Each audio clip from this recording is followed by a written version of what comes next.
Whole अब unwritten league stage सिटहरूलाई खुसी लागेको छ, राम्रै गर्यो जस्तो लाग्छ एज अ टिम। जस्तो सिजनको सुरु भयो चाहिँ तपाईँले अब मार्की प्लेयरको लागि पनि धेरै टिमले अफर गरेको भने तपाईँ ललितपुरमै बस्नुभयो, आज टिमलाई क्याप्टेन पनि गर्ने एउटा अवसर पाउनुभयो। ललितपुरमै बस्ने डिसिजन लिन चाहिँ भन्नु अरूले मार्की अफर गरेको बेला कति कठिन थियो जस्तो लाग्छ?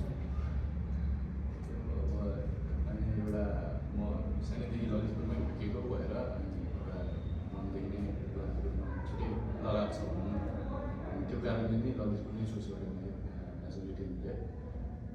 धेरै नै आएको थियो मार्की प्लेयर, तर अहिले नै त्यसको योग्य छु जस्तो पनि लाग्दैन। म बिस्तारै त्यसको लागि अघि बढ्छु। अब धनगढीसँग क्वालिफायर 1 खेल्दै हुन्छ नि, त्यसको लागि टिम कतिको प्रिपेयर छ अथवा के छ, त्यो टाइम त बाँकी छ लेकिन के छ?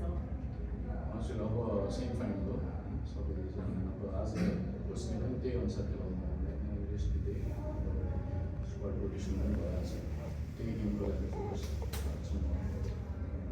अनि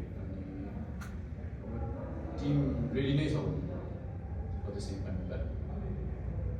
You feel like a second 11